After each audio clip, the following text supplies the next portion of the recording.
Almost every aspect of society has been influenced by technology, from the way we contact others, conduct everyday tasks, how we gain information, and it has transformed how we practice medicine. Over time, medicine has gone through many reiterations and has made significant progress over the course of billions of years, long before humans began documenting its evolution. This video will discuss the implications of transhumanist medicine, with a keen focus on genetic engineering through the lens of super well-being as one of the main concepts of transhumanist thought.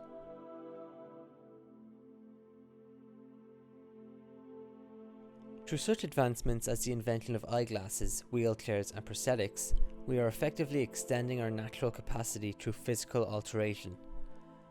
Taking prosthetic limbs as an example, it was not long ago that these didn't exist at all.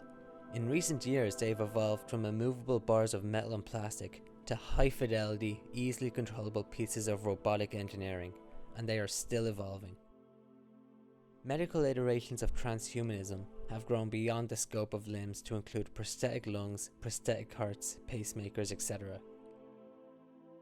It's no question that in the future, technology will have greater capabilities than most of society can imagine, and users will be able to merge with technology more and more as technology advances.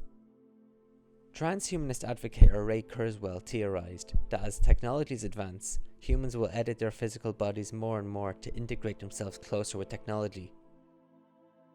This thought process stems from the concept of superintelligence, in that Kurzweil speculated that humans could eventually achieve a state of superintelligence by merging with AI and being in constant contact with the AI and its resources. With all the capabilities that technology has to alter ourselves physically, is it possible that technology could soon be capable of altering our biology too? As far-fetched as this may seem, it's already a reality. Examples include genetically breeding animals to change certain characteristics, including cuteness and behaviour.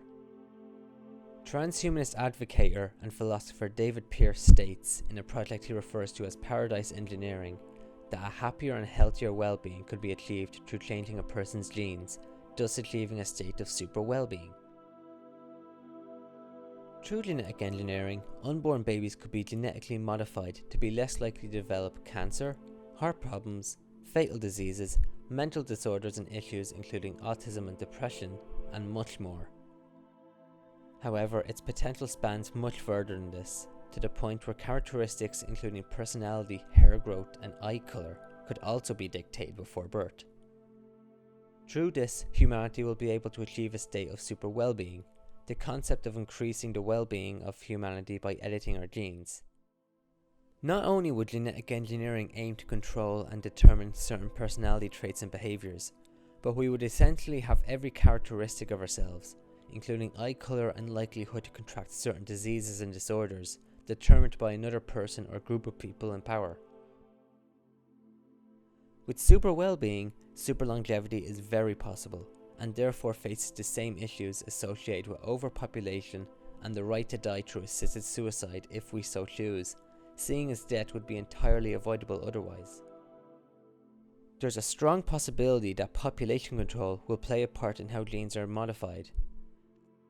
Theoretically, gene editing could be used to skew against some people's favour, by making some people infertile, reducing their lifespan, etc.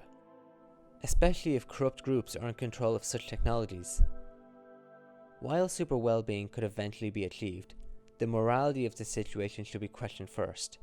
What would the perfect human being look and behave like?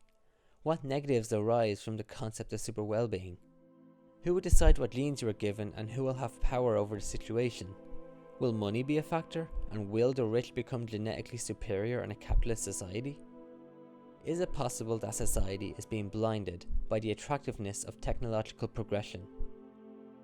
While super well-being has the potential to positively transform society, these are questions that we have to ask ourselves before taking any steps towards super well-being.